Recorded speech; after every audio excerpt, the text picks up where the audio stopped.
Dans les eaux tranquilles du lagon d'Émeraude, la jeune sirène Ariel vivait une existence paisible, entourée de ses amis marins. Elle passait ses journées à explorer les recoins cachés du lagon, jouant avec des poissons aux couleurs éclatantes et admirant les coraux qui scintillaient sous les rayons du soleil. Ce jour-là, alors que les vagues chantaient une mélodie douce, Ariel se laissa emporter par ses pensées. « C'est une si belle journée. Peut-être que je trouverai quelque chose d'extraordinaire aujourd'hui, » se dit-elle, ses yeux pétillants d'anticipation, alors qu'elle s'aventurait près d'une crevasse sombre du récif. Un bruit étrange attira son attention. C'était un son à la fois mélodieux et mystérieux, comme un appel des profondeurs. Curieuse, Ariel s'approcha et, à sa grande surprise, découvrit une créature qu'elle n'avait jamais vue auparavant. Il s'agissait de Zorak, un être marin aux écailles luminescentes, dont les yeux doux reflétaient l'innocence et la timidité. « Oh. Bonjour. Qui es-tu » demanda Ariel, intriguée. Je m'appelle Zorak. Je viens des profondeurs. » répondit la créature d'une voix tremblante. Malgré leurs différences, une amitié naquit rapidement entre Ariel et Zorak. Chaque jour, ils se retrouvaient pour partager leurs histoires et découvrir les merveilles de leurs mondes respectifs. Zorak racontait à Ariel des légendes incroyables des abysses, où les coraux brillaient comme des étoiles dans l'obscurité.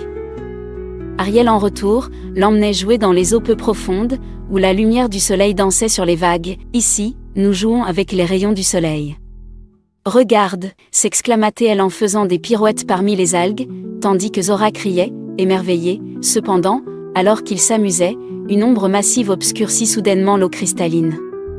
Un filet de pêcheurs, lancé par un bateau humain, menaçait de capturer Zorak.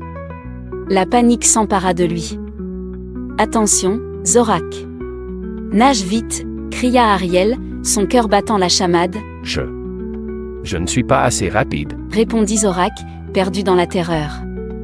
Ariel, réalisant l'urgence de la situation, chercha désespérément une solution pour sauver son ami. Sans perdre un instant, Ariel fit appel à ses amis marins pour l'aider à élaborer un plan audacieux. « Dauphin, distrayez les pêcheurs. Tortue, aidez-moi à couper ce filet. » ordonna-t-elle avec détermination. Les dauphins, toujours prêts pour l'aventure, se mirent à sauter et à jouer en surface, attirant l'attention des pêcheurs. Pendant ce temps, Ariel et les tortues se précipitèrent vers le filet, utilisant leurs nageoires robustes pour couper les mailles. L'union de leurs forces marines était une véritable œuvre d'art, une danse de courage et de solidarité. Finalement, grâce à leur travail d'équipe, Ariel et ses amis réussirent à libérer Zorak du piège. Ensemble, ils nagèrent vers la sécurité, le cœur léger. « Merci, Ariel, tu m'as sauvé la vie » dit Zorak, reconnaissant. Ariel sourit, le regard plein de chaleur. « Les amis sont là pour ça » répondit-elle. À cet instant, une promesse silencieuse se forma entre eux, scellant leur amitié à jamais.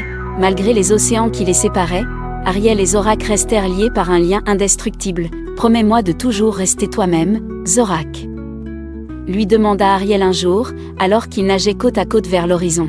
« Promis, Ariel et toi, n'oublie jamais ton courage » répondit-il avec un sourire radieux. Ensemble, ils s'élancèrent vers l'infini, entourés de poissons colorés et de lumière douce, rappelant à tous que l'amitié n'a pas de barrière, qu'elle soit terrestre ou maritime.